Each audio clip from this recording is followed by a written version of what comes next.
નમસ્કાર, સ્વાગત છે આપનું કચ્છ ઉદય ટીવી ન્યૂઝમાં। હું છું દીપિકા પાંચાણી। તો બુલેટિનની શરૂઆતમાં એક નજર હેડલાઇન્સ પર। કચ્છમાં આજે ફરી 4ની તીવ્રતાનો નોંધાયો આંચકો। ભચાઉથી 19 કિલોમીટરના અંતરે નોંધાયું કેન્દ્ર બિંદુ। કચ્છમાં થતી ભૂગર્ભીય હિલચાલ નોતરશે વિનાશક ભૂકંપ। કચ્છ રણોત્સવ સંદર્ભે ધોરડો ખાતે મળી બેઠક। વહીવટીતંત્ર, પ્રવાસન વિભાગ, કોન્ટ્રાક્ટરના પ્રતિનિધિઓએ કરી ચર્ચા। ધોરડોમાં ચાલતા વિકાસ કામ, રણ અને ટેન્ટ સિટીનું કરાયું નિરીક્ષણ। ભુજ માંડવી રોડ પર મીઠાના ઓવરલોડથી માર્ગને નુકસાની। માર્ગ મકાન વિભાગે ઓવરલોડ અટકાવવા આરટીઓને લખ્યું। આરટીઓની ઊંઘ ન ઉડતા ઓવરલોડ યથાવત। ભુજ નગરપાલિકાનું હવે સામે આવ્યું કાંપ કૌભાંડ। બગીચામાં એક મુઠ્ઠી પણ માટી નાખ્યા વિના ચડ્યા 200 ટ્રેક્ટર। કૌભાંડની યોગ્ય તપાસ નહીં થાય તો કોર્ટમાં જવાની ચીમકી। છેલ્લા એક જ સપ્તાહમાં કચ્છમાં 4 જેટલા મોટા આંચકાઓ અનુભવાયા છે। તેવામાં ગત મોડી રાત્રે ભચાઉથી 19 કિલોમીટરના અંતરે 4ની તીવ્રતાનો જોરદાર આંચકો અનુભવાયો હતો। કચ્છ એક એવો પ્રદેશ છે જે ભૂકંપ ઝોન 5 કેટેગરીમાં આવે છે। ખાસ કરીને વર્ષ 2001માં આવેલા વિનાશક ભૂકંપ બાદ અનેક ફોલ્ટ લાઇનો સક્રિય થઈ ગઈ છે। ત્યારે ભચાઉ નજીક ગત મોડી રાત્રે 1 વાગ્યાના અરસામાં 4ની તીવ્રતાનો આંચકો અનુભવાયો હતો। આ આંચકાનું કેન્દ્રબિંદુ ભચાઉથી 19 કિલોમીટર દૂર નોંધાયું હતું। સાઉથ વાગડ ફોલ્ટ લાઇન સક્રિય થવાને કારણે આ ભૂકંપનો આંચકો અનુભવાયો હતો। આ ઉપરાંત રાત્રે 2:47 1.5ની તીવ્રતાનો આંચકો ભચાઉથી 23 કિલોમીટરના અંતરે નોંધાયો હતો। જ્યારે વહેલી સવારે 4:01 વાગ્યાના અરસામાં 2.5ની તીવ્રતાનો આંચકો ભચાઉથી 19 કિલોમીટરના અંતરે દર્જ થયો હતો। સાઉથ વાગડ ફોલ્ટ લાઇન તેમજ કચ્છની મેઇનલેન્ડ ફોલ્ટની ઈસ્ટ લાઇન અવારનવાર સક્રિય થવાને કારણે આ આંચકાઓ અનુભવાઈ રહ્યા છે। ત્યારે આ સંદર્ભે કચ્છના ભૂવૈજ્ઞાનિક અને કચ્છ યુનિવર્સિટીમાં જીઓલોજીકલ વિભાગના વડા ડોક્ટર મહેશ ઠક્કરે કચ્છ ઉદય સાથે વિસ્તૃત ચર્ચા કરી હતી। જેમાં છેલ્લા એક સપ્તાહ દરમિયાન 3થી વધુની તીવ્રતાના આવેલા આંચકાઓમાં ભુજમાં આવેલ 3.7ની તીવ્રતાનો આંચકો નવી જ ફોલ્ટ લાઇનમાં નોંધાયો છે, જે કચ્છ માટે ચિંતાજનક કહી શકાય। તેમના જણાવ્યા પ્રમાણે Katrol hill fault line સક્રિય થવાથી ભુજ નજીક આંચકો અનુભવાયો હતો। આ ફોલ્ટ લાઇન અંદાજે 1.5 વર્ષ બાદ સક્રિય થઈ છે। ત્યારે ડોક્ટર મહેશ ઠક્કરના જણાવ્યા પ્રમાણે કોઈપણ ફોલ્ટ લાઇન 6થી 8ની તીવ્રતાના આંચકા માટે 800થી 1000 વર્ષ બાદ સક્રિય થતી હોય છે, પરંતુ ભુજ નજીક આવેલી Katrol hill fault line 1.5 વર્ષ બાદ સક્રિય થઈ છે। ત્યારે ગમે ત્યારે મોટો આંચકો પણ આવી શકે છે। આ ફોલ્ટ લાઇન ભુજ ઉપરાંત ગાંધીધામ, અંજાર સહિતના શહેરોને સાંકળી લે છે। ત્યારે કચ્છ માટે આ ફોલ્ટ લાઇન સક્રિય થઈ છે તે ચિંતાજનક કહી શકાય। અત્યારના છેલ્લા કેટલાક વર્ષોમાં 2001ના અર્થક્વેક પછી લગભગ 2 થી 3 એક નાના એવા આંચકા અહીંયા આવ્યા છે કટોલ ફોલ્ટમાં। એટલે અત્યારે જે આવ્યો એનો ડેપ્થ પણ શેલો હતી, એટલે અને રમ્બલિંગ સાઉન્ડ હતો। 3.7માં રમ્બલિંગ સાઉન્ડ આવે એનો મતલબ કે ડેપ્થ ઘણી શેલો હતી, તો એ બહુ ભયજનક કહેવાય। અને કટોલ ફોલ્ટ લાઇન છે એ છેલ્લા કેટલાય હજાર વર્ષમાં મોટા આંચકા માટે એક્ટિવેટ નથી થઈ। જેમ કે આપણે 6 મેગ્નિટ્યુડની ઉપર કે 7 મેગ્નિટ્યુડની ઉપરનો અર્થક્વેક એવો હજુ સુધી આવ્યો નથી છેલ્લી નોન હિસ્ટ્રીની અંદર। એટલે આપણે જ્યારે વેદની અંદર પણ જોઈએ ત્યારે નોન હિસ્ટ્રીમાં એવો કોઈ અર્થક્વેક નોંધાયો નથી। એટલે અમે એની ઉપર જે સ્ટડી કરી રહ્યા છે એ ઉપરથી ખ્યાલ આવે છે કે એની અંદર એ ફોલ્ટ લાઇન ઉપર છેલ્લા લગભગ 1000થી 1.5 વર્ષમાં એવો કોઈ આંચકો નોંધાયો નથી। એટલે એનો જે રિકરન્સ પીરિયડ છે, એટલે કે રિપીટ પીરિયડ મેજર અર્થક્વેકનો 7 મેગ્નિટ્યુડ કે 8 મેગ્નિટ્યુડનો રિપીટ પીરિયડ એ બહુ જ મોટો છે। એટલે ક્યારે આવે એની શક્યતા નથી, ખબર નથી, પરંતુ જે આવ્યો અને એનું એક્ટિવેશન થયું છે એ એક થોડીક ભયજનક બાબત કહેવાય। અને ભયજનક બાબત એટલા માટે છે કે એની અલોંગ, એટલે એની લેન્થમાં ઈસ્ટ અને વેસ્ટ ભુજ અને બીજા મોટા સિટી, જે મોટા ટાઉન્સ છે, એટલે એ ભયજનક કહેવાય કે એક 6થી 6.5નો પણ અર્થક્વેક જો એની ઉપર આવે તો ખાના ખરાબી વધારે થઈ શકે છે।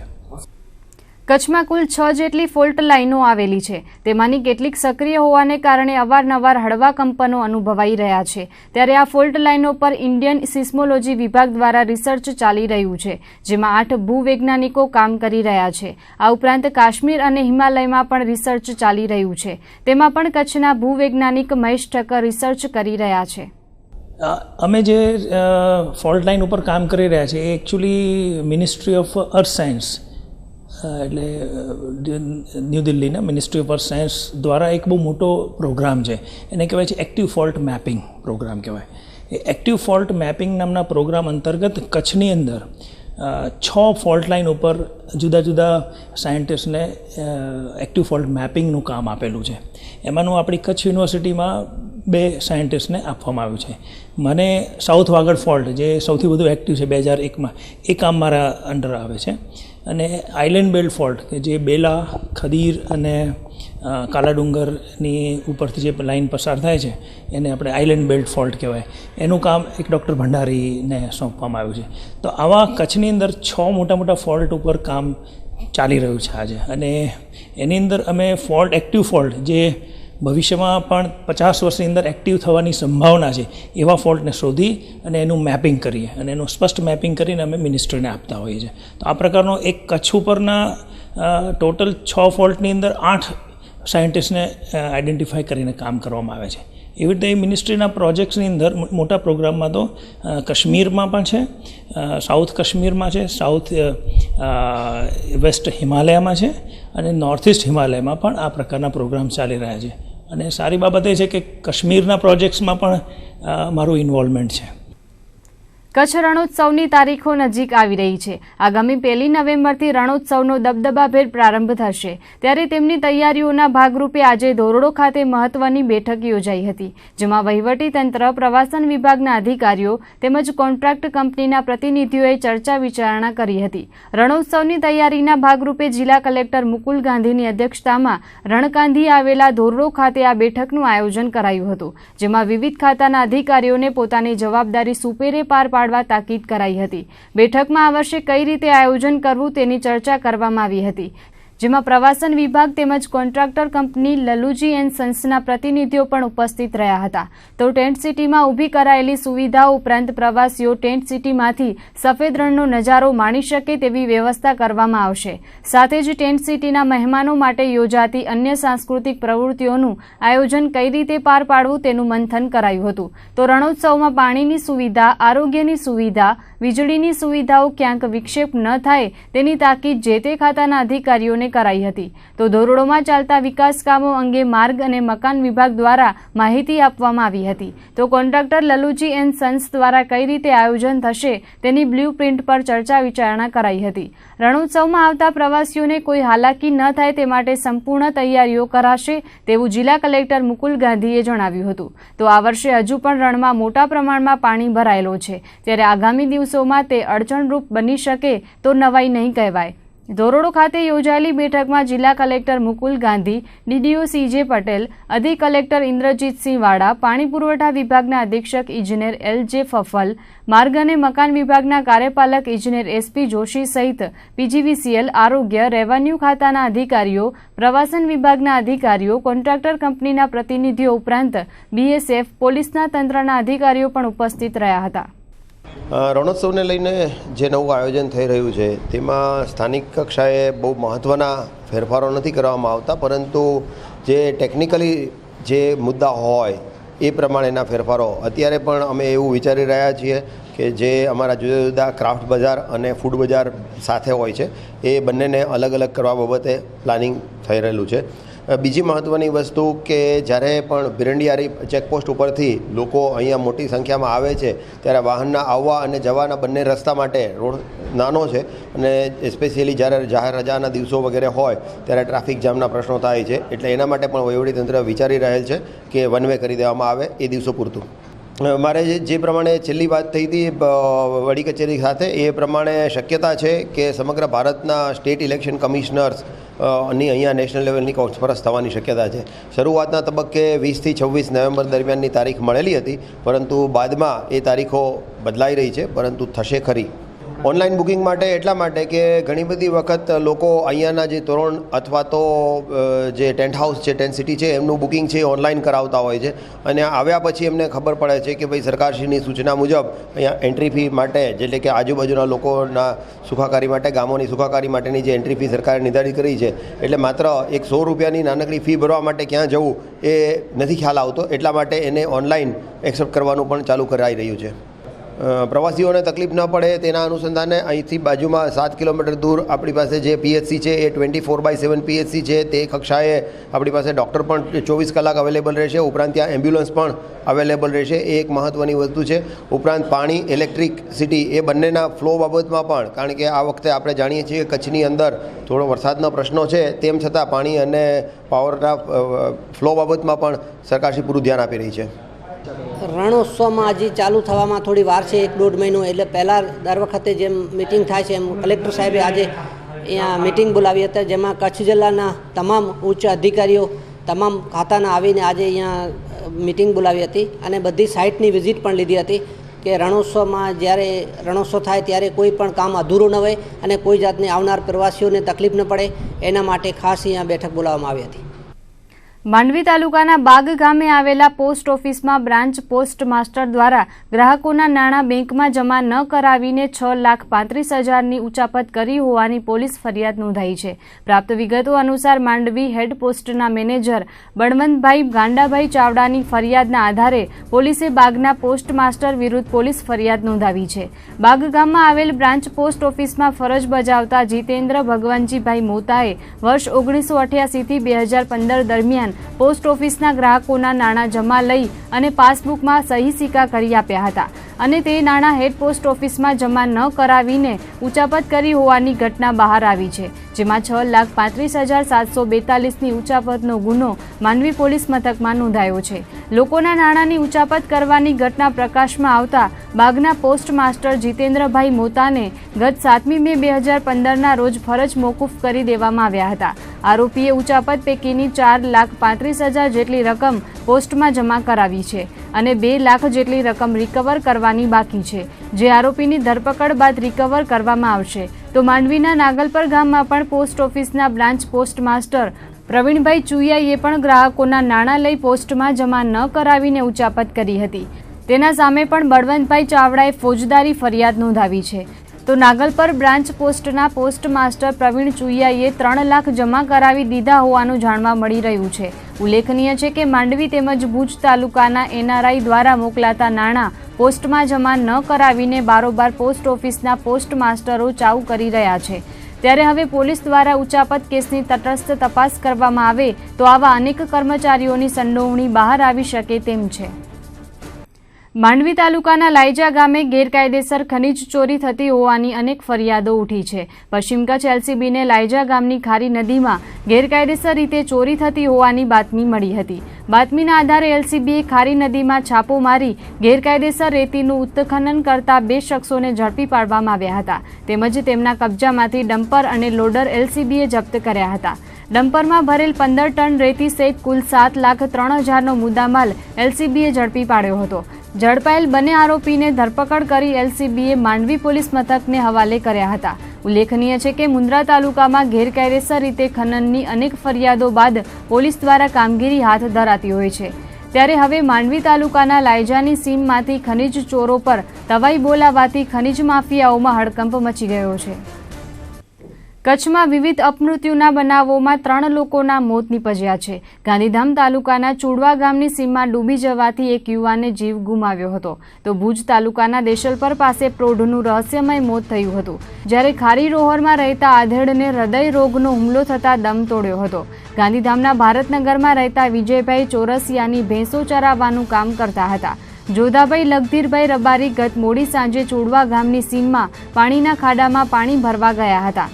ત્યારે પગ લપસી જતા પાણીમાં ડૂબી જવાને કારણે મોત નીપજ્યું હતું. તો બીજી તરફ ભુજ તાલુકાના દેશલપર ગામે રેલવે ફાટક પાસે રહેતા વરનોરા ગામના રાજાભાઈ અરજણભાઈ રબારીનું ગત 22મી થી 23મી સપ્ટેમ્બરના સાંજ સુધીમાં રેલવે પાટા પરથી મૃતદેહ મળી આવ્યો હતો. જ્યારે ગાંધીધામ તાલુકાના મીઠીરોહર ગામે આવેલ જીઆઈડીસી વિસ્તારમાં સર્વિસ સ્ટેશનના ચોકીદાર જગદીશસિંહ માધુસિંહ કુશવા હૃદયરોગનો હુમલો આવતા સારવાર મળે તે પહેલા જ મોત આંબી ગયું હતું. ભુજ નગરપાલિકા દ્વારા બગીચાઓમાં કાંપ નાખવાના કામમાં મોટા પાયે ભ્રષ્ટાચાર આચરાયો હોવાનો ઘટસ્ફોટ થયો છે, જેમાં બગીચાઓમાં એકે મુઠ્ઠી માટી નાખ્યા વિના જ કાંપના 200 ટ્રેક્ટર ચોપડે ચડાવીને પોણા 2 લાખનો ભ્રષ્ટાચાર આચરવામાં આવ્યો છે, જેને ઉજાગર કરીને જિલ્લા કલેક્ટરને આવેદનપત્ર પાઠવીને રજૂઆત કરાઈ છે. સમગ્ર કૌભાંડની વિગતે વાત કરીએ તો વિપક્ષી નગરસેવક અમીન ભટ્ટી અને તેમના રાહબર એવા તેમના ભાઈ હમીદ ભટ્ટીએ આ સમગ્ર મામલાને ઉજાગર કર્યો છે, જેમાં ભુજ નગરપાલિકાની કારોબારી બેઠકમાં બાગ બગીચાઓમાં ફૂલઝાડ ઉગાડવા માટે કાંપની જરૂરિયાત જણાતા 100 ટ્રેક્ટર કાંપ મંગાવવાનો ઠરાવ કરાયો હતો, જેનું ટેન્ડર બહાર પાડીને ગીતા કન્સ્ટ્રક્શનને એક ટ્રેક્ટર કાંપના રોયલ્ટીના ભાવ સાથે ₹850માં ટેન્ડર મંજૂર કરાયું હતું. આ ઠરાવની સામાન્ય સભામાં બહાલી પણ આપી દેવાઈ. તે જ રીતે વધુ 100 ટ્રેક્ટરની જરૂરિયાત જણાતા બીજો ઠરાવ કરાયો અને તેને પણ બહાલી મળી ગઈ. શહેરના બગીચાઓમાં 1,70,000ના ખર્ચે 200 કાંપના ટ્રેક્ટર પણ ઠાલવી દેવાયા, પરંતુ વાસ્તવમાં કોઈ જ કામગીરી કર્યા વગર માત્ર બિલો બનાવી દેવાનું સામે આવ્યું છે. નગરસેવક અમીન ભટ્ટી અને પૂર્વ નગરસેવક હમીદ ભટ્ટી બંધુઓએ માંગેલી માહિતીમાં ચોંકાવનારી વિગતો સામે આવી છે, જેમાં કુનરિયાથી ભરાયેલા રેતીના ડમ્પરો ભુજ પહોંચ્યા ત્યારે માટી ભરેલા ટેન્કરો બની ગયા. ત્યારે તેમણે આ કામમાં કોઈપણ મુઠ્ઠી માટી નાખ્યા વિના માત્ર બિલો બનાવીને ભ્રષ્ટાચાર આચરાયો હોવાના આક્ષેપો કર્યા છે. આ મામલે યોગ્ય તપાસ કરવા જિલ્લા કલેક્ટરને આવેદનપત્ર પાઠવવામાં આવ્યું છે અને જો 1 મહિનામાં તપાસ કરીને યોગ્ય પગલાં લેવામાં નહીં આવે તો હમીદ ભટ્ટીએ કોર્ટમાં PIL દાખલ કરવાની ચીમકી ઉચ્ચારી છે. કુનરિયા ગામમાંથી 10 ટનનો ડમ્પર ભરાણો છે રેતીનો, એની આ રોયલ્ટી છે.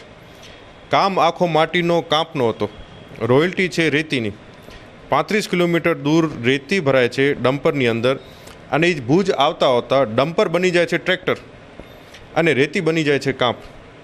અને એક ટ્રેક્ટર ભુજથી પાછો 35 કિલોમીટર રિટર્ન જાય છે. હું આ રેતી કાંપ ભરે છે, એનો વે બ્રિજ ઉપર જાય છે, વજન કરાવે છે, કાંટો કરાવે છે, ઓનલાઈન એની રોયલ્ટી કઢાવે છે અને પાછો 35 કિલોમીટર ભુજ આવીને એ ખાલી કરે છે. આ 70 કિલોમીટરનું ટ્રાવેલિંગ એને ભરવાનું અને ઓનલાઈન એનો રોયલ્ટી કઢાવવાનું, એ બધા જ સમયે એ 10 મિનિટથી 15 મિનિટની અંદર આ કામ એક ટ્રેક્ટર કરી લે છે. આ શું શક્ય છે? આ તમામ 200 ટ્રેક્ટરનો ખાલી બિલ બનવાનું છે. એની અંદર ભુજના બગીચાઓની અંદર એક ઢગલો માટી પણ પડ્યો નથી. અને હું આ ચેલેન્જથી કહું છું અને આ મારી પાસે એના બધા આધાર પુરાવા છે, રોયલ્ટી શીખેના આધાર પુરાવા છે મારી પાસે. એમને જે રિસીવ કર્યા છે ટ્રેક્ટરોના એ નંબર છે મારી પાસે. ટ્રેક્ટરોમાં માલ રિસીવ કર્યો છે, રોયલ્ટીમાં ડમ્પરોમાં માલ નીકળ્યો છે. તો રસ્તામાં ક્યાંય બદલાઈ ગયા, કેવી રીતના તમે આ કર્યો? આ આખો 200 ટ્રેક્ટરનું કૌભાંડ છે. આ તો માત્ર આઈસબર્ગનો ટીપ છે. એની નીચે નગરપાલિકામાં શું કૌભાંડ નહીં થતા હોય આનાથી આપણે સમજી શકીએ છીએ કે આવા કેટલા ખોટા બિલો બન્યા હશે. આ માત્ર લડાઈની શરૂઆત છે. મેં આ રજૂઆત કલેક્ટર સાહેબશ્રી પાસે પણ કરી છે અને જો મને મહિના દિવસની અંદર આ પ્રશ્ન ઉપર ન્યાય નહીં મળે તો હું નામદાર ગુજરાત હાઈકોર્ટ પાસે જઈશ, એક PIL દાખલ કરીશ કે ભુજના નાગરિકોના પ્રજાના પૈસા આવી રીતના આ લોકો કૌભાંડ કરી અને દબાવીને રાખી દે પોતા પાસે. એવું નહીં ચાલે. હું કોર્ટના દરવાજા ખખડાવીશ અને ત્યાં નામદાર કોર્ટ પાસેથી મને ન્યાય મળશે એવી મને પૂરી ઉમ્મીદ છે. ભદ્રેશ્વર નજીક OPG કંપનીના ઓવરલોડ વાહને 3 માછીમારોને હડફેટે લેતા ગંભીર રીતે ઘવાયા હતા. 3 ઈજાગ્રસ્તોને સારવાર માટે ગાંધીધામની સ્ટર્લિંગ હોસ્પિટલમાં ખસેડાયા છે. ભદ્રેશ્વરના ચોખંડા મહાદેવ રોડ પર ઘોડાગાડી સાથે જતા 3 માછીમારોને ઠોકર મારીને ટ્રક ચાલક કંપનીમાં ઘૂસી ગયો હતો, જેને કારણે ગામ લોકો રોષે ભરાયા હતા અને કંપનીમાં ધસી જઈને કલાકો સુધી ગેટને ઘેરાવ કરાયો હતો. સાથે સ્થાનિકોએ અકસ્માત સર્જીને નાસી ગયેલા ટ્રક ચાલકને ઝડપી પાડીને પોલીસ હવાલે કર્યો. કંપની દ્વારા ચાલતા ઓવરલોડને કારણે ગ્રામજનો પહેલેથી જ ત્રાસેલા છે અને ઉપરથી પૂરપાટ વેગે ચાલતી કંપનીની ગાડીઓ નિર્દોષને ઠોકરે ચડાવી રહી છે. ત્યારે આ મુદ્દે તંત્ર દ્વારા નક્કર પગલાં ભરાય તેવી માંગ ઉઠી છે. આગામી 1 ઓક્ટોબરથી નવરાત્રીનો પ્રારંભ થઈ રહ્યો છે, ત્યારે સંભવત સોમ મંગળવારથી જ ભુજ સહિત આસપાસના વિસ્તારોમાં પદયાત્રીઓનું ઘોડાપૂર ઉભરાશે. માતાના મઢ જતા પદયાત્રીઓની સંખ્યામાં ઉત્તરોત્તર વધારો થઈ રહ્યો છે. ત્યારે આ વર્ષે પણ મોટી સંખ્યામાં પદયાત્રીઓ માં મઢવાડીના દર્શન કરશે. જે સંદર્ભે ભુજમાં યોજાતા પદયાત્રી સેવા કેમ્પને કારણે કોઈ અવ્યવસ્થા ન સર્જાય તે માટે A ડિવિઝન PI KJ દેસાઈએ સંચાલકો સાથે બેઠક યોજી હતી. સેવા કેમ્પ માટે કલેક્ટર દ્વારા જાહેર કરવામાં આવેલા જાહેરનામાનો કડકપણે અમલ થાય, આ ઉપરાંત સેવા કેમ્પોને કારણે માર્ગ પર ટ્રાફિકની સમસ્યા ન સર્જાય તેમજ પદયાત્રીઓને કોઈપણ મુશ્કેલી ન થાય તે માટે બેઠક યોજાઈ હતી, જેમાં કેમ્પના સંચાલકોને પોલીસ તંત્ર દ્વારા જરૂરી માર્ગદર્શન આપવામાં આવ્યું હતું. આ ઉપરાંત કેમ્પ સંચાલકો તમામ નીતિ નિયમોનો યોગ્ય રીતે પાલન કરે તેવી અપીલ પણ કરાઈ હતી. કેમ્પની જે સેવા માટે જે કેમ્પો લાગ્યા છે તે કેમ્પોમાં અધિક કલેક્ટરશ્રી સાહેબે જે જાહેરનામું બહાર પાડ્યું છે, તમામ કેમ્પના ઇન્ચાર્જને, વહીવટકર્તાઓને અમે જાહેરનામાથી વાકેફ કર્યા છે. તમામે અમે નકલો આપી છે અને જે જાહેરનામામાં જે સૂચનાઓ છે તે સૂચનાનો ચુસ્તપણે અમલ કરવાની તકેદારી પણ આપી છે. જો તકેદારી રાખવામાં તમે કોઈ પણ ચૂક કરશો તો તમોએ EPCO કલમ 188નો જાહેરનામાનો ભંગ કરેલ છે તેમ માની તમારા વિરુદ્ધ સખત પગલાં માટે કાયદેસરની કાર્યવાહી કરવામાં આવશે તે તમામને જાણ કરી વાકેફ પણ કરવામાં આવેલ છે. કેમ્પ ધારકની જે મહેચ્છા છે એ સેવા માટેની છે, અમે પણ જાણીએ છીએ, પણ સેવાની સાથે સલામતી પણ જળવાય, જાહેર વ્યવસ્થા ખોરંભાય નહીં, ટ્રાફિકની કોઈ અડચણ ન થાય, કોઈ લેભાગુ તત્વ એ કેમ્પનો દુરુપયોગ ન કરે એના માટે CC કેમેરા લગાડવા તેવી વહીવટતંત્ર તરફથી, પોલીસ ડિપાર્ટમેન્ટ તરફથી જે નક્કી કર્યું છે તે મુજબ જાહેરનામું બહાર પાડેલ છે તેને ફોલો કરવું જરૂરી છે. આગામી 4 ઓક્ટોબરના રોજ ગુજરાતના મહામહિમ રાજ્યપાલ OP કોહલી કચ્છ આવી રહ્યા છે. સવારે 11:30 કલાકે અદાણી હોલ ખાતે અવધા કાર્યક્રમમાં હાજરી આપશે, જેના માટે આજે કલેક્ટર અને પશ્ચિમ કચ્છ SPએ સ્થળની મુલાકાત લીધી હતી. રાજ્યપાલના પ્રોટોકોલ અનુસાર સુરક્ષા વ્યવસ્થા માટે નિરીક્ષણ કર્યું હતું. આગામી 4 ઓક્ટોબરના રોજ શ્રી જૈન શ્વેતાંબર તેરા પંથ સંઘ દ્વારા અવધાન કાર્યક્રમનું આયોજન કરવામાં આવ્યું છે, જેમાં આચાર્ય મહાશ્રમણજી તેમજ સાધ્વી કનકરેખાજી દ્વારા યાદશક્તિ માટે કાર્યક્રમ યોજાશે, જેના ભાગરૂપે આજે કલેક્ટર અને SPએ સ્થળ મુલાકાત લીધી હતી. ભુજ માંડવી માર્ગને 58 કરોડના ખર્ચે રિસરફેસિંગ અને પહોળો કરવામાં આવ્યો છે, પરંતુ પ્રથમ વરસાદે જ રોડમાં અનેક ખાડાઓ પડી ગયા છે અને કોન્ટ્રાક્ટર દ્વારા રોડ પર થીગડા મારવામાં આવ્યા હતા અને ખાડા કરી પેવર બ્લોક પાથરીને ડામરનું પેચિંગ કર્યું હતું. ભુજથી કોડાઈ પુલ સુધીના માર્ગ પર પડેલા ખાડાઓમાં કોન્ટ્રાક્ટર દ્વારા થીગડ થાગડ કરી ઉપર ડામર પાથરી દેવામાં આવ્યો હતો, પરંતુ આ અંગે કચ્છ ઉદય દ્વારા માર્ગ અને મકાન વિભાગના કાર્યપાલક ઇજનેર SP જોશીને ધ્યાન દોરવામાં આવ્યું અને કાર્યપાલક ઇજનેરની તપાસ કરી ખાડાઓમાંથી પેવર બ્લોક કાઢીને ફરીથી ડામર પાથરવાની સૂચના કોન્ટ્રાક્ટરને આપી છે. એટલે કહી શકાય કે પ્રથમ વરસાદમાં માર્ગ ધોવાયા બાદ કોન્ટ્રાક્ટર દ્વારા ખાડાઓને પૂરવામાં આવ્યા હતા, પરંતુ હવે ફરી એક વખત ભુજ માંડવી માર્ગ પર પડેલા ખાડાઓનું ખોદકામ કરીને પુનઃ ડામર પાથરવામાં આવશે તેવી વાત માર્ગ અને મકાન વિભાગના કાર્યપાલક ઇજનેર SP જોશીએ કરી છે. એમાં શું હતું કે 1-2 જગ્યાએ જે બોક્સ કલવાડના એપ્રોચ હતા એમાં પાણી હતું, એટલે તાત્કાલિક ટ્રાફિકને તકલીફ ના પડે માટે વિકાસ બ્લોક નાખી અને ઉપર આવું મટીરિયલ નાખી અને રોડ ટ્રાફિકેબલ કરી દીધેલો હતો. હવે એમાં ખાડામાંથી બધું પાણી નીકળી ગયું છે અને મોન્સૂન પણ ઓલમોસ્ટ આવ પૂરું થયું છે, માટે બધું ખોદી કાઢીને એને યથાવત જે એની એક વર્ષ અગાઉ ભુજ માંડવી રોડનું રિસરફેસિંગ અને રોડને પહોળો કરવામાં આવ્યો હતો અને આગામી 3 વર્ષ સુધી રોડની તમામ પ્રકારની મરમ્મત કોન્ટ્રાક્ટર દ્વારા કરવામાં આવશે, પરંતુ હાલ આ માર્ગ પર મીઠાની ઓવરલોડ ટ્રકો ચાલતી હોવાથી રોડને મોટા પાયે નુકસાની થઈ રહી હોવાની રજૂઆત કોન્ટ્રાક્ટર દ્વારા માર્ગ અને મકાન વિભાગના કાર્યપાલક ઇજનેરને કરવામાં આવી હતી. મીઠાની ઓવરલોડ ટ્રકોમાંથી મીઠું રસ્તા પર પડે છે, જેથી રોડને નુકસાની થઈ રહી છે. મીઠાને કારણે ડામર પીગળી જતું હોય છે અને રસ્તા પર ખાડાઓ બની જાય છે. આ રજૂઆત બાદ માર્ગ અને મકાન વિભાગ દ્વારા આ અંગે RTO તંત્રને લેખિતમાં રજૂઆત કરાઈ છે. ખાસ કરીને ભુજ માંડવી રોડ થઈને મુન્દ્રા તરફ જતી ટ્રકોમાં ભારે ઓવરલોડ વહન કરવામાં આવી રહ્યું છે, જેમાં મીઠા તેમજ કપાસ ભરેલી ટ્રકોનો પણ સમાવેશ થાય છે. ત્યારે હવે RTO તંત્ર દ્વારા મીઠાની ઓવરલોડ ટ્રકો વિરુદ્ધ શું કાર્યવાહી કરવામાં આવશે તે જોવું રહ્યું, પરંતુ મીઠાની ઓવરલોડ ટ્રકોની કોન્ટ્રાક્ટરને નુકસાની થઈ રહી હોવાનું માર્ગ અને મકાન વિભાગના કાર્યપાલક ઇજનેર SP જોશીએ જણાવ્યું હતું. મને એની ફરિયાદ મળી છે, એમાં મીઠાના ટ્રકને જે બધા જાય છે એમાં મેં RTO સાહેબની ધ્યાને પણ સંકલનમાં મૂકેલું છે અને મેં પત્ર પણ લખ્યો છે કે ભાઈ ઓવરલોડ અને ખાસ કરીને મીઠું જે રોડ પર વેરાય છે અને એ નુકસાન કરી રહ્યું છે, એટલે એમણે મને કહ્યું છે કે હું એ બાબતમાં કટકી કરીશ. કોન્ટ્રાક્ટરે જે કામગીરી કરી રહ્યો છે ને એ કહે છે કે ભાઈ આ એમને શું હોય છે 3 વર્ષથી ફ્રી મેન્ટેનન્સ ગેરંટી પીરિયડ હોય છે, એટલે કે સાહેબ આમાં ઓવરલોડિંગ અને ખાસ કરીને ઓવરલોડિંગ કરતાં મીઠાનું જે પડે છે ને પાણી એને લીધે નુકસાન થાય છે.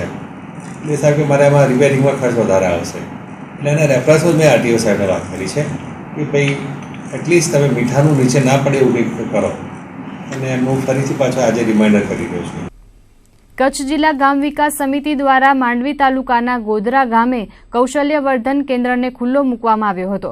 ગામની મહિલાઓ અને દીકરીઓ પગભર થાય તેવા ઉદ્દેશ્ય સાથે કૌશલ્યવર્ધન કેન્દ્રનો પ્રારંભ કરવામાં આવ્યો છે. આ કાર્યક્રમમાં કચ્છ જિલ્લા ગામ વિકાસ સમિતિના પ્રમુખ અને અન્ય હોદ્દેદારો ઉપસ્થિત રહ્યા હતા. કૌશલ્યવર્ધન કેન્દ્રમાં બ્યુટી પાર્લર, કોમ્પ્યુટર ક્લાસ અને સિલાઈનું કામ શીખવવામાં આવશે. આ કૌશલ્યવર્ધન કેન્દ્રમાં જોડાવા માટે ગોધરા ગામની 360 જેટલી અરજીઓ આવી હતી, જેમાંથી પ્રથમ તબક્કામાં 120 મહિલાઓનો સમાવેશ કરવામાં આવ્યો છે. રાજ્ય સરકાર દ્વારા પણ મહિલાઓને પગભર બનાવવા કૌશલ્યવર્ધન કેન્દ્રોનો પ્રારંભ કર્યો છે. ત્યારે હવે ગોધરા ગામની મહિલાઓને પગભર કરવાના ઉદ્દેશ્યથી કચ્છ જિલ્લા ગામ વિકાસ સમિતિ દ્વારા આ કેન્દ્રનો પ્રારંભ કરવામાં આવ્યો છે. આ કેન્દ્રની અંદર 370 જેવા લાભાર્થીઓ શિક્ષણ માટે ફોર્મ આવી ગયા છે. આજથી વિધિવત 120 વિદ્યાર્થીઓ કોમ્પ્યુટર, સીવણ તેમજ બ્યુટી પાર્લર એનો લાભ ગોધરાની અંદર લઈ શકશે. એના માટે 6 શિક્ષકો પણ અમારી પાસે આવી ગયા છે. તો આજે વિધિવત રીતે આ કાર્ય ગોધરાની અંદર સાથે અમારો બિદડા માતૃવંદના કોમલભાઈ સાવલા પણ સાથે જોડાયેલા છે. તો આવા કેન્દ્રો ગામો ગામ શરૂ થાય અને સરકારશ્રીની યોજનાનો લાભ જરૂરતવાળા વધુમાં વધુ લે એવી અમારા ગોધરા ગામ વતી આપને વિનંતી. આજરોજ કૌશલ્યવર્ધન કેન્દ્રનું ગોધરા મુકામે એક ગોધરા ગામ વિકાસ સમિતિ અને આગેવાનોની સાથે એના સહકારથી ચાલુ કરવામાં આવ્યું છે. કૌશલ્યવર્ધન કેન્દ્રનો મેઇન ઉદ્દેશ છે બહેનોને તથા ભાઈઓને એના અનુકૂળ સમયે અનુકૂળ કોર્સમાં તાલીમ આપી અને પગભર કરવાનો એનો ઉદ્દેશ રાજ્ય સરકારનો છે. અને રાજ્ય સરકાર દ્વારા અલગ અલગ પ્રકારના 1000 જેટલા કોર્સ પ્રમાણિત કરેલા છે અને ભારત સરકારે પણ પ્રમાણિત કરેલા છે. તો એ કોર્સમાં ગામની જરૂરિયાત, સ્થાનિક ડિમાન્ડ અને ઉમેદવારોના રસને ધ્યાને લઈને ગમે તે કોર્સ શરૂ કરી શકાય છે. એના માટે તમામ સુવિધા ગુજરાત સરકાર દ્વારા આપવામાં આવે છે.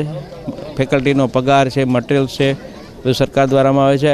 કૌશલ્યવર્ધન કેન્દ્ર ગોધરા ખાતે ગામ વિકાસ સમિતિના સહકારથી મકાન આપેલું છે. એટલે બિદડા કેના એક્સટેન્શન સેન્ટર તરીકે આ કેન્દ્ર અહીંયા શરૂ કરવામાં આવ્યું છે. અને કોઈપણ ગામમાં આવી જો સુવિધા પ્રાપ્ત થતી હોય તો સરકાર એના માટે શરૂ કરવા માટે વિચાર કરી શકે છે. માળિયા નજીક નર્મદા કેનાલમાંથી પાણી ચોરી થઈ રહી હોવાથી કચ્છને દૈનિક 10 કરોડ લીટર પાણી ઓછું મળી રહ્યું છે, જેથી સમગ્ર કચ્છમાં પાણી માટે બુમરાડ ઊભી થઈ છે. ત્યારે બંદરીય શહેર માંડવીમાં પણ પાણી માટે વલખા મારવા પડી રહ્યા છે. ખાસ કરીને ઉમિયાનગર અને શ્રીહરિનગરમાં છેલ્લા 15 દિવસથી અનિયમિત અને અપૂરતું પાણી મળવાથી શહેરીજનોમાં ભારે નારાજગી જોવા મળી રહી છે. લો પ્રેશરથી પાણી આવવાના કારણે પૂરતું પાણી મળી શકતું નથી. આ અંગે શહેરીજનો દ્વારા નગરપાલિકાને અનેક વખત રજૂઆત કરવામાં આવી છે, તેમ છતાં પણ પાણીનો કોઈ ઉકેલ આવ્યો નથી. હાલ ઉમિયાનગરના સ્થાનિકો ટેન્કર મંગાવીને પાણી મેળવી રહ્યા છે, તો નગરપાલિકાના નગરસેવકો પણ પાણીની સમસ્યાથી પીડાઈ રહ્યા છે. વોર્ડ નંબર 2માં છેલ્લા 15 દિવસથી પાણીનો પોકાર ઉઠ્યો છે. નગરપાલિકાના સત્તાધીશો જણાવી રહ્યા છે કે માંડવી નગરપાલિકાના 30 જેટલા બોરનું પાણી ક્યાં જાય છે તે અંગે શહેરીજનો ખુલાસો માંગી રહ્યા છે. આગામી ટૂંક સમયમાં વોર્ડ નંબર 2ને નિયમિત અને પૂરતું પાણી મળે તેવી માંગ સ્થાનિકો કરી રહ્યા છે. ઉમિયાનગર છે, હરિનગર છે, ત્રણેય છે. પાણી જ્યાં આવે ત્યાં સરખી ત્યાં નથી આવતું, ત્યાં અડધી કલાકે પૂરી નથી આવતા. સાવ લો પ્રેશર આવે છે પાણી. પૈસા તો અમે એ જ કર ભરીએ છીએ, નથી ઓ ભરે તેમ અમે ભરીએ છીએ. પણ પાણીની સમસ્યા કેટલી, પછી પાણીની તો જરૂરિયાત છે ને. પહેલું જીવન પાણી ઉપર છે. તો કેટલા ટાઈમ બહારના ટેન્કર મંગાવીને પાણી વપરાશ કરવો, તો પછી આ કર ભરવાનો અર્થ શું કહીએ? એમ નહીં, આપણે બધે સરખા નથી હોતા. આમાં કોઈ ટેન્કર મંગાવી શકે, કોઈ ક્યાંય ભરવા જવું પડે છે, વાડીમાં ક્યાં કોઈના ઘરે ભરવા જવું, પછી સામી મોડ કેટલા દિવસ પાણી દે. આ તો એને 15 દિવસ થઈ ગયા. ક્યારેક ન આવે તો ખબર ન પડે ને આવે તો કોઈ ટાઈમ ટેબલ છે જ નહીં કે 5 વાગે આવે કે 4 વાગે આવે કે ને અડધી કલાકે પૂરું નથી આવતું. મારું નામ મિત્તલ અજયભાઈ આસોડિયા છે. હું આ ઉમિયાનગર અને હરિનગરમાં ચૂંટાયેલી કાઉન્સિલર છું. અહીંયા પાણીની વારંવાર સમસ્યા થાય છે. વાડી ઘડી બધા એરિયાના લોકો આવીને મને કહે છે કે બેન પાણી કેમ નથી આવતું, પાણી નથી આવતું, બહુ જ કંટાળો છે પાણીનો. સવારના ઉઠીને જ પહેલાં પાણીની જરૂર પડે, પણ પાણી નગરપાલિકાવાળાને હું જાણ કરું છું બેનને કે પાણી માટે રોજ બધે આવે છે મારા ઘરે, તો હું પણ શું કરું, મારા પણ ઘરના ટાંકા ખાલી પડ્યા છે. અને કંઈ નગરપાલિકામાં અહીંયા પાણી પુરવઠાના ચેરમેનને ફોન કરીએ તો એ કહેશે કે બેન નર્મદાના પાણી નથી આવતા, આમાં બોર સુકાઈ ગયા છે. તો હવે શું કરવાનું, અમને બધે પાણી માટે રાડોરાડ કરી છે. બધા અમુક ગરીબો છે એરિયાના, એ લોકો કહે છે કે અમે રોજ મજૂરી કરીને પાણી નાહવા માટે પણ નથી હોતું, તો હવે પીવાનું પાણી અમને વેચાતું લેવું પડે છે. હું છેલ્લા 15 વર્ષથી હરિનગરનો રહેવાસી છું અને અમારે ત્યાં વારંવાર પાણીની બહુ જ મોટી સમસ્યા રહેલ છે અને પાણીની બહુ જ વાર નગરપાલિકા સમક્ષ રજૂઆતો કરેલ છે. તેમ છતાં નગરપાલિકા દ્વારા કોઈ કાયદેસરના પગલાં લેવામાં આવેલ નથી.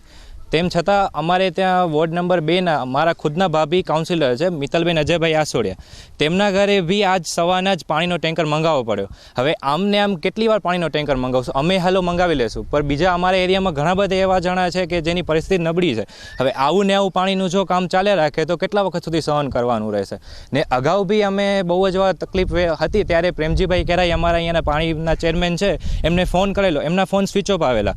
તેમ છતાં અમે નગર અધ્યક્ષા સુજાતા ભાયાણી એમને બી અમે કોલ કરેલા, તો એમના તરફથી પણ સારા એવા પગલાં ન ભર્યા.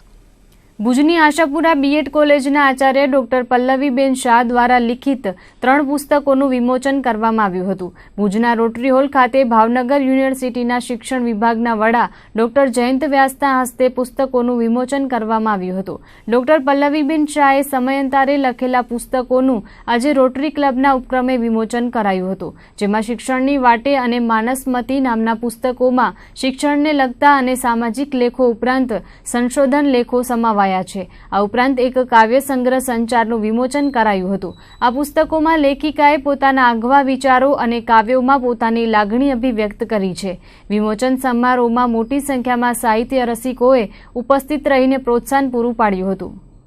આજે મારા 3 પુસ્તકોનું એકી સાથે 3 પુસ્તકોનું વિમોચન છે, જે રોટરી ક્લબના ઉપક્રમે આયોજનનું કરવામાં આવ્યું છે. અને 3 પુસ્તકોમાંથી એક છે શિક્ષણની વાટે, બીજું છે સંચાર અને ત્રીજું છે માનસમતી. સંચાર છે એ મારા સ્વરચિત કાવ્યોનો સંગ્રહ છે અને શિક્ષણની વાટે અને માનસમતી એ બંનેમાં સામાજિક લેખો છે, શૈક્ષણિક લેખો છે અને સંશોધન લેખો છે.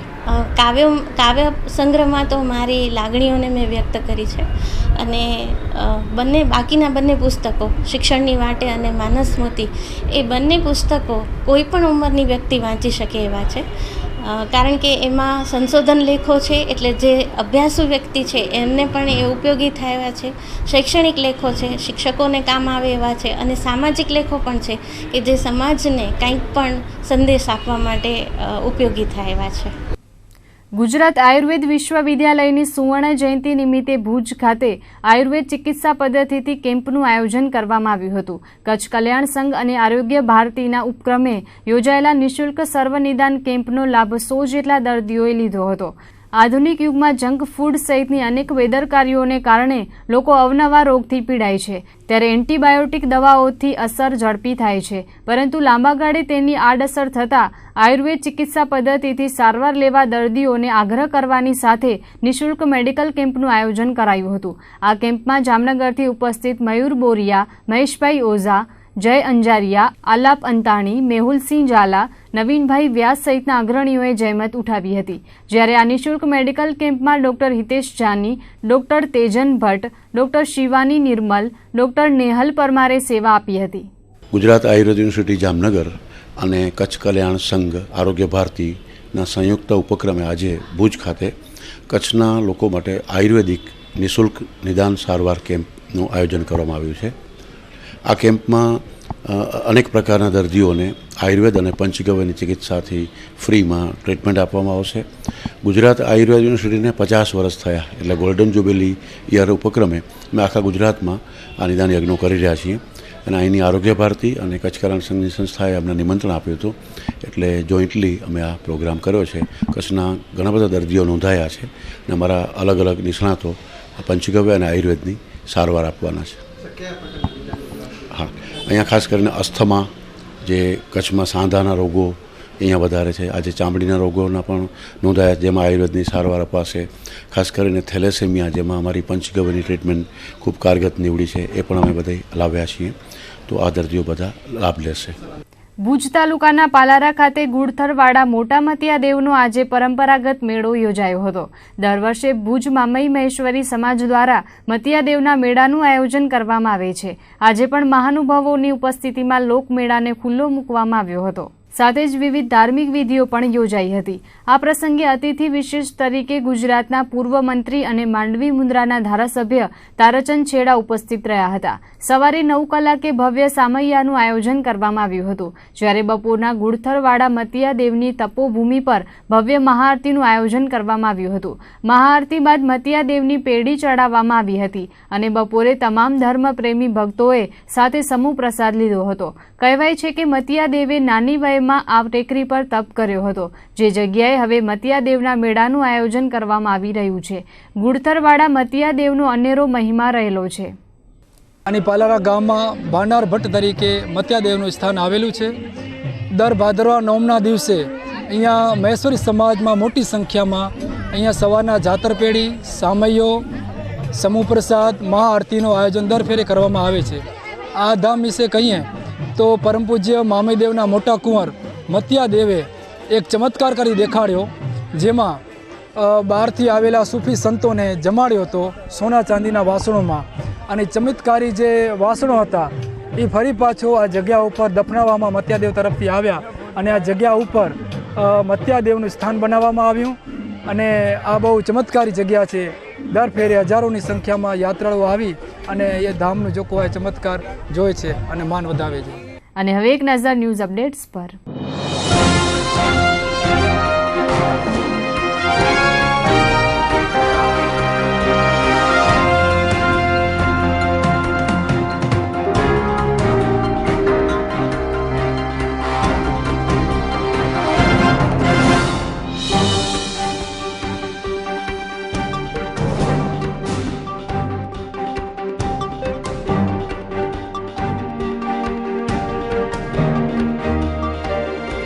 તો આ હતા આજના કચ્છ ઉદય ટીવી ન્યૂઝ. ફરીથી મળીશું આવતીકાલે. ત્યાં સુધી અમને રજા આપશો. નમસ્કાર.